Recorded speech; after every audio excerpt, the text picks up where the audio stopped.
तो welcome friends, इस new episode में आपका स्वागत है। और हम आगे बढ़ते हैं। हम अब nuclear force, attractive nuclear force, repulsive nature नहीं चेक कर रहे हैं। वो बहुत शॉर्ट डिस्टेंस में रिपल्सन होता है, वहाँ तक वो आने ही नहीं देता है न्यूक्लियॉन्स को रिपल्सन फोर्स। तो सिर्फ स्ट्रॉन्ग अट्रैक्टिव फोर्स का कंपैरिजन करेंगे कूलॉम के रिपल्सिव फोर्स से। कूलॉम का रिपल्सिव फोर्स प्रोटॉन प्रोटॉन के बीच में काम करता है, बिकॉज कूलॉम्स का जो इलेक्ट्रोस्टैटिक रिपल्सिव फोर्स है वो कूलॉम लॉ से आता है और वो चार्ज पर डिपेंड करता है। तो न्यूट्रॉन तो चार्जलेस होता है, इसीलिए न्यूट्रल होता है, इसीलिए यहाँ पर रिपल्सिव फोर्स प्रोटॉन प्रोटॉन के बीच में लगता है। तो अब हम दोनों का अट्रैक्टिव फोर्स और रिपल्सिव फोर्स का कंपैरिजन देखेंगे बिग साइज वाले न्यूक्ली में, लार्ज साइज न्यूक्लियस में।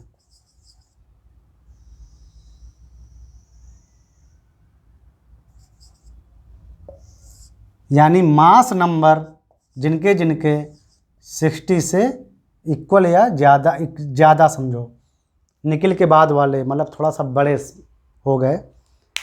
लार्ज साइज न्यूक्लियस जब शुरू होते हैं, ये एक मतलब अंदाज़ा है, कोई ऐसा नहीं कि 60 को ही आप मान के चलें, मतलब बड़े साइज का न्यूक्लियस।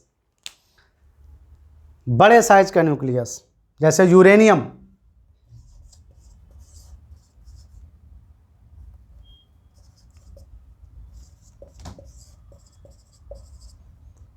और नेपच्यूनियम,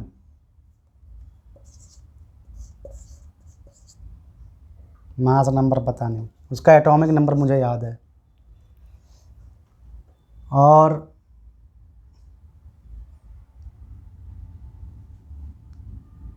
प्लूटोनियम, इसका याद है मुझे, 94 239। थोरियम 90, ऊपर 332 से 336 तक जाता है आइसोटोप्स। और ऐसे ही बहुत हैवी और भी हैं, जैसे रेडान 86, रेडियम 88 हैं। ऐसे ही अमरेशियम 95। ये सब लार्ज साइज न्यूक्लियस हैं जिनमें ये जो मास नंबर है वो बहुत ज़्यादा है। ठीक है, देखो देखते हैं क्या होता है। ऐसे ही मैं इनको लिख के थोड़ी खुद की भी प्रैक्टिस कर रहा था एटॉमिक नंबर याद करने की। चलो लार्ज साइज न्यूक्लियस में देखते हैं क्या होता है। तो हम एक बड़ा सा न्यूक्लियस बनाते हैं। ये मान लो यूरेनियम का न्यूक्लियस है। एक तो राउंड नहीं बना हमसे है, कोई बात नहीं, थोड़ा तो राउंड बन जाए। कई लोग ऐसे ऐसे करके एकदम बना देते हैं। प्रैक्टिस, इंक है। ये लार्ज साइज न्यूक्लियस हो गया। थोड़ी देर के लिए हम समझ लो कि यूरेनियम को ले रहे हैं, यूरेनियम 235 92, ऐसे एग्जाम्पल। इसमें इसका साइज काफ़ी बड़ा है, मतलब इसमें ढेर सारे न्यूट्रॉन्स प्रोटॉन्स हैं। इसमें ढेर सारे न्यूट्रॉन्स प्रोटॉन्स हैं। इसमें आपको हम नेचर का एक गेम भी दिखाएंगे, ठीक है, कि किस तरह नेचर मतलब हेल्प करती है न्यूक्लियस को मेंटेन करने में, अपनी तरफ से हेल्प करती है। वो बात अलग है कि बेचारा वो न्यूक्लियस तब भी स्टेबल नहीं हो पाता है और रेडियो एक्टिव हो जाता है। रेडियो एक्टिविटी लगभग आप सब लोग थोड़ा बहुत तो जानते ही हैं, वरना हम रेडियो एक्टिव जब पढ़ाएंगे रेडियो एक्टिविटी तब बताएंगे आपको। इसमें ढेर सारे प्रोटॉन न्यूट्रॉन्स हैं। अब आप समझ ही रहे हो, कुल अगर हमने यूरेनियम लिया तो 235 प्रोटॉन न्यूट्रॉन मिला के, जिसमें 92 प्रोटॉन और 143 न्यूट्रॉन। तो भाई ये नंबर तो बहुत ज़्यादा है। अगर हम बोर्ड भर में भी गोला बना के भरेंगे ना इसे, तब भी हम नहीं भर पाएंगे। तो हम जितने यहाँ आ रहे हैं बस उसी को देखो।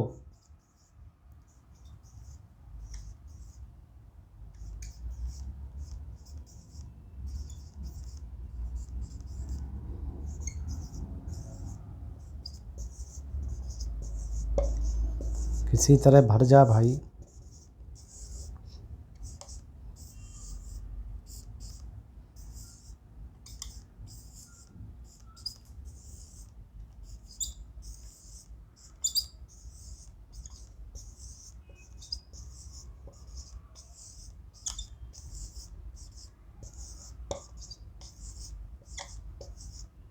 भर गया, चलो खैर भर गया किसी तरह।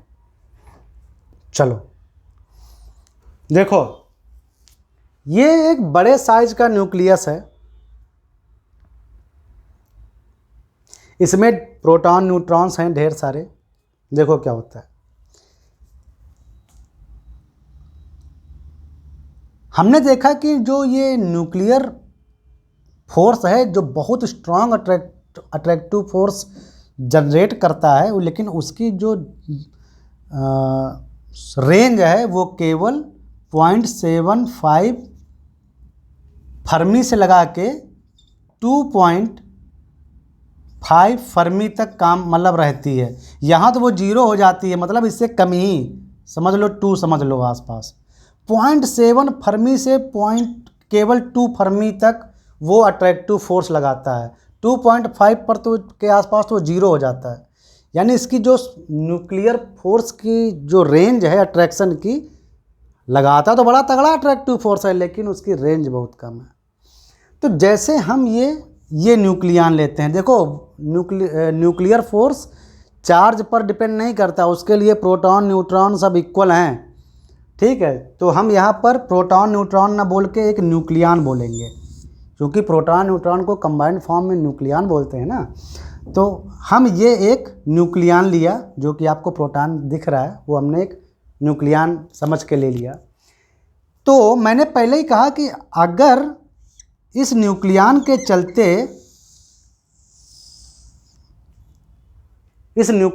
चलते अगर न्यूक्लियर फोर्स लगेगा अट्रैक्शन वाला, यानी ये प्रोटॉन अगर किसी न्यूट्रॉन या प्रोटॉन को न्यूक्लियर फोर्स वाले फोर्स के चलते खींचेगा, तो उसकी लिमिट केवल मैक्सिमम इतनी रहेगी 2 फर्मी तक, केवल 2 फर्मी तक। यानी वो बस इतने में ही फोर्स लगा पाएगा। न्यूक्लियर जो फोर्स होगा वो बस इतनी ही रेंज में होगा, या ये कह सकते हो कि इतनी रेंज में जितने अदर न्यूक्लियन हैं वो इस पर अट्रैक्टिव फोर्स लगा पाएंगे बस। यानी बाहर वाले जो अदर जो ये न्यूक्लियंस हैं वो इस वाले न्यूक्लियन के चलते जो न्यूक्लियर फोर्स जो अट्रैक्शन का जो होगा उसको फील ही नहीं कर पाएंगे। समझ में आया? फील नहीं कर पाएंगे। लेकिन ये जो कूलॉम का जो रिपल्सिव फोर्स है ये लॉन्ग रेंज होता है, ये हमेशा काम करता है। यानी ये अगर प्रोटॉन है और ये प्रोटॉन है, तो ये प्रोटॉन और ये प्रोटॉन के बीच में रिपल्सिव फोर्स कूलॉम का हमेशा काम करेगा, क्योंकि वो कूलॉम का रिपल्सिव फोर्स कूलॉम लॉ यानी इलेक्ट्रोस्टैटिक फोर्स पर बेस्ड है, और वो हमेशा काम करता है जब तक दोनों चार्ज पार्टिकल इनफाइनाइट डिस्टेंस पर ना चले जाएं एक दूसरे से। यानी अगर इन दोनों प्रोटॉन को आप ध्यान से देखो तो इनके बीच में कूलॉम का रिपल्सिव फोर्स अभी भी काम कर रहा है, लेकिन इनके बीच में किसी टाइप का न्यूक्लियर फोर्स इनके चलते नहीं काम कर रहा है। इनके बीच में न्यूक्लियर फोर्स तो नहीं है, लेकिन कूलॉम फोर्स हमेशा है। और थोड़ी देर के लिए मान लो कि इसके आसपास प्रोटॉन जो दूसरा है वो भी काफ़ी दूरी पर हो, तो यानी इस पर केवल इलेक्ट्रोस्टैटिक रिपल्सिव फोर्स ही लगेगा। समझे? क्योंकि इस न्यूक्लियर फोर्स की जो रेंज होती है ना बहुत स्मॉल होती है। होता तो बड़ा स्ट्रांग है लेकिन रेंज स्मॉल है। यानी बड़े साइज का जो न्यूक्लियस होता है, लार्ज साइज का जो न्यूक्लियस होता है, वहाँ पर कूलॉम फोर्स जीत जाता है। वहाँ पर कूलॉम का रिपल्सिव फोर्स जीत जाता है। किससे? न्यूक्लियर फोर्स से। क्योंकि न्यूक्लियर फोर्स का ब्यूटी ये है कि वो थोड़ी दूर के बाद जीरो हो जाता है, जीरो। जबकि यहाँ इतनी डिस्टेंस पर कूलॉम का रिपल्सिव फोर्स बहुत स्ट्रांग होता है। तब नेचर एक गेम खेलती है, न्यूक्लियस को बचाने के लिए थोड़ा अपनी तरफ से थोड़ी हेल्प करती है, नहीं तो हम लोग यूरेनियम 235 के दर्शन भी ना कर पाते।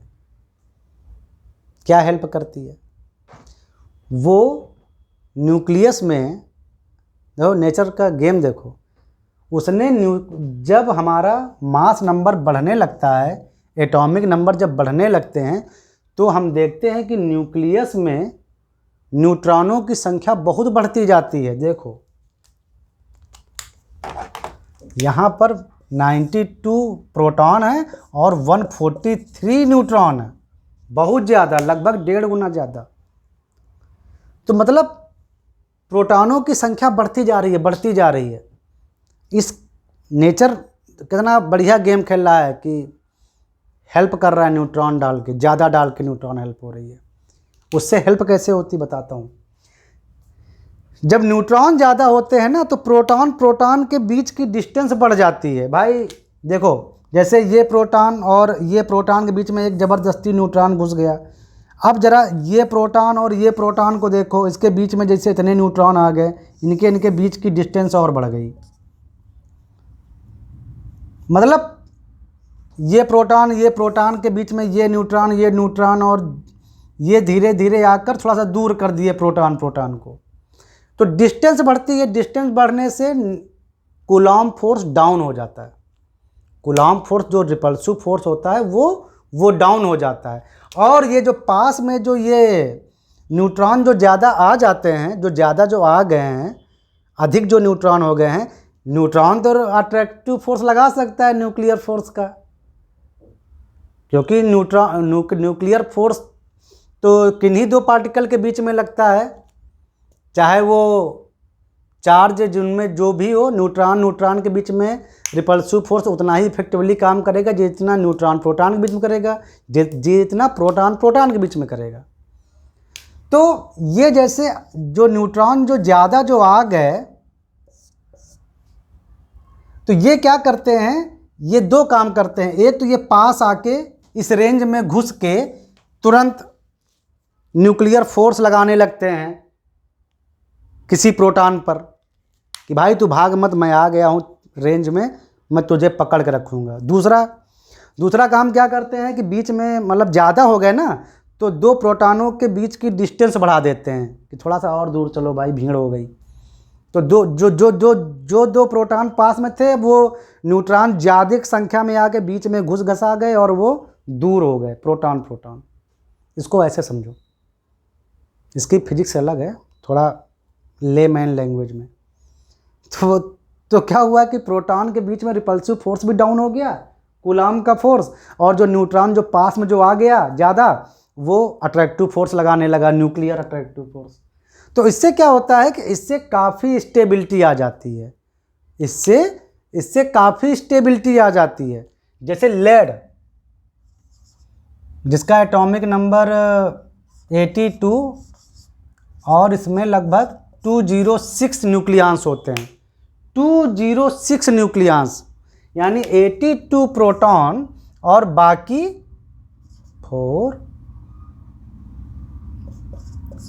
124 न्यूट्रॉन। ये आपको पता है, ये स्टेबल है, इसका न्यूक्लियस स्टेबल होता है। और ये सबसे बड़ा न्यूक्लियस है जो कि हमको पता है कि ये स्टेबल होता है। सारे रेडियो एक्टिव न्यूक्लियस जो अनस्टेबल होते हैं, वो रेडियो एक्टिविटी द्वारा टूट टूट के फाइनली लेड में बदल जाते हैं, और जो लेड होता है वो स्टेबल होता है। इतना बड़ा न्यूक्लियस जिसमें कि 206 न्यूक्लियॉन्स हैं, वो न्यूक्लियस जो लेड का है वो भी स्टेबल हो जाता है। इस ब्यूटी के चलते न्यूट्रॉन ज़्यादा हैं, घुस के रिपल्सिव फोर्स कम कर देते हैं कूलॉम का, और न्यूक्लियर फोर्स ऑफ अट्रैक्शन बढ़ा देते हैं, जिससे कि ये पूरा न्यूक्लियस लेड का लगभग स्टेबल हो जाता है। समझे? ये बात अलग है कि यूरेनियम 235 नेचर ने कोशिश किया लेकिन ये रेडियो एक्टिव हो गया, मतलब बैलेंस करने की कोशिश की लेकिन वो नहीं बैलेंस हुआ, उसका न्यूक्लियस अभी भी रेडियो एक्टिव रहा, अनस्टेबल रहा। तो न्यूट्रॉन बढ़ते हैं और न्यूक्लियर फोर्स को इफेक्टिव करते हैं और कूलॉम्ब फोर्स को डाउन करते हैं। तो कुछ ऐसा काम कर मतलब वर्क होता है न्यूक्लियर फोर्स और कूलॉम्ब फोर्स के बीच में, जब हम हायर मास नंबर वाले न्यूक्लियस की ओर बढ़ते हैं। समझे? वैसे पूरे बड़े न्यूक्लियस में कूलॉम्ब का रिपल्सिव फोर्स डोमिनेट करता है, क्योंकि न्यूक्लियर फोर्स शॉर्ट रेंज होता है, लेकिन ज़्यादा न्यूट्रॉन पाए जाते हैं वहाँ पर इसको ओवरकम करने के लिए। समझ में आया? तो आई थिंक आपको न्यूक्लियर फोर्स काफ़ी कुछ समझ में आ गया है। ठीक है, अब हम थोड़ा अलग टॉपिक पर बात करेंगे। इतना आप जान गए, आपके लिए बहुत है, एनफ है। चलो मिलते हैं नेक्स्ट एपिसोड में।